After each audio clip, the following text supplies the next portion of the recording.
Apparently, the most efficient way to heat your house in winter is this. Turn the heating on in October and leave it running until spring. Don't touch it, don't turn it down. Just let it run. Because according to a surprising number of people, that's cheaper than switching it off. Which sounds wonderfully simple, right up until you try it with an oil boiler that drinks fuel like it's on commission, because this house isn't a perfectly insulated modern home with a heat pump quietly sipping electricity. It's running a 30-year-old oil boiler. And every time that thing fires up, you can almost hear money evaporating. We've already taken the first sensible step and fitted a smart thermostat, but today we're going further, because heating the entire house all day just in case someone wanders into the spare room, it is madness. So we're installing Tado X smart radiator valves, room by room control, heat where you need it, nothing where you don't. Before we start swapping valves, let's look at the system we're dealing with. An oil boiler feeding a gravity hot water cylinder. The controls are basic. Turn the heating on and you automatically get hot water as well. You can run hot water on its own, but if the heating's running, the cylinder heats whether it needs to or not. Simple, reliable, not especially efficient. The good news is the Tado X receiver has a built-in setting designed for systems like this, so even older setups can still benefit from smart control. And the smart thermostat we've already fitted is doing a lot of the work. You can schedule different temperatures through the day, warm in the morning, cooler when the house is empty, comfortable again in the evening. You can adjust it from your phone. And with geofencing, when everyone leaves the house, the heating switches off, and when you're heading home, it starts warming the place before you arrive. And there's another problem. Upstairs is about as well insulated as a picnic basket. Warm air rises, takes a quick look around,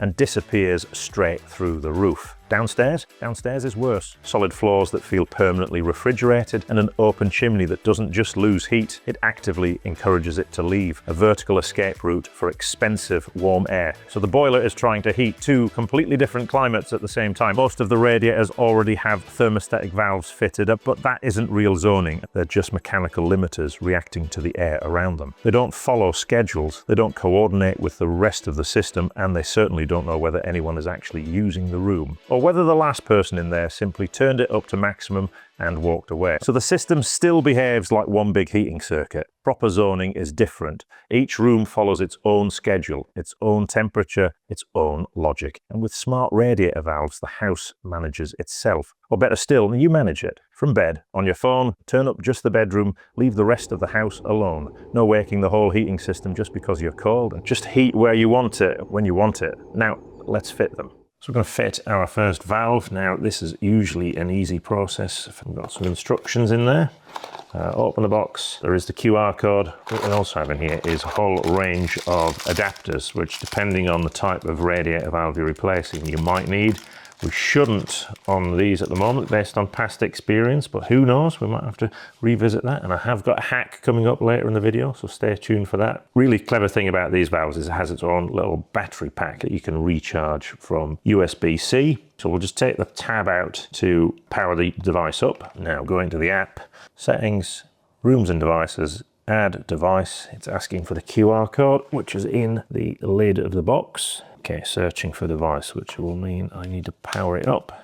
So I powered it up there. Hello, it's already found it. Select the language. I think we will stick with English. You can see it's connecting there on the screen, connecting there in the app. While it's doing that, we can remove the existing valve. So again, just the app has caught up. Use the custom name provided or enter a custom name. Device connected to your bridge. Continue to view your step-by-step mounting instructions. Remove the head of the radiator. We've done that. Put the new radiator valve on. Mount the device, then tap and hold the screen for 3 seconds. It says mounting.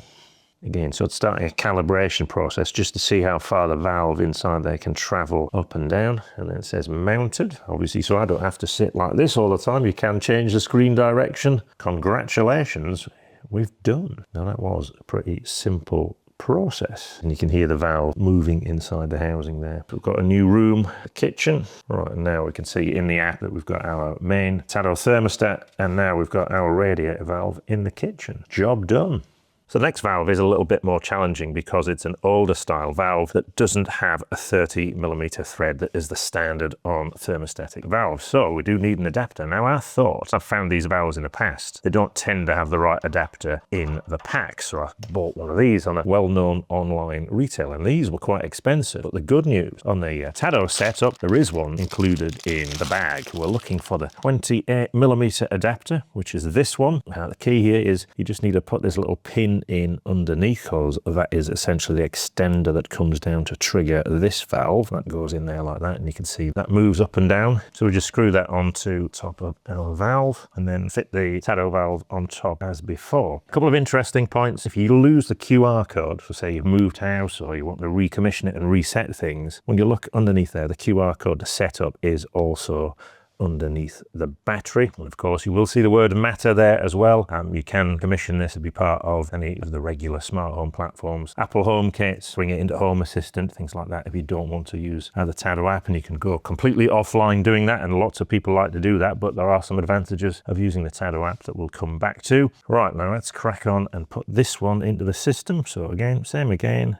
add device, scan the QR code, but this time on the back of the device. We'll get ahead of the situation and put it onto here. Give it a name, living room. The temperature display is the wrong way around. Job done.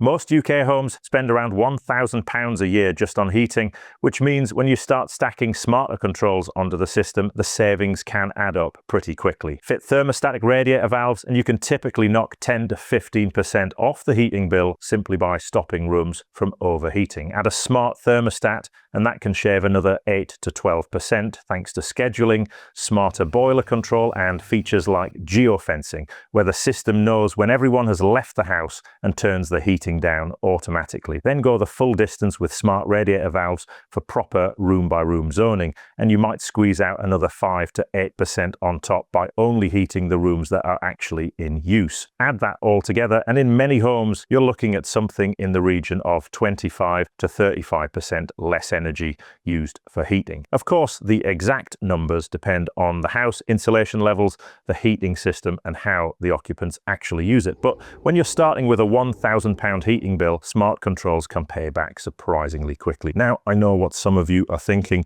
Smart heating controls can sound a bit intimidating. Apps, hubs, integrations can feel like you need a degree in computer science just to turn the radiators on. Systems like Tado try to make that easier. If you're a smart home enthusiast, it integrates neatly with popular platforms via Matter. But if all you really want is better control of the heating, Tado's subscription unlocks some genuinely clever features. There's open window detection, where the system spots a sudden temperature drop and shuts the radiator valve in that room. Adaptive heating learns how quickly each room warms up or cools down and adjusts the system automatically. And then there's a new one called hydronic balancing, which sounds like something you do in a yoga class, but is actually about automatically balancing the flow through each radiator. Normally that's the sort of fiddly job that keeps plumbers busy for ages. To make that work properly though, every radiator needs to be fitted with a smart valve so the system can manage the entire heating circuit. I'll leave a link in the description so you can learn more about the tech specs on the Tado X radiator valve.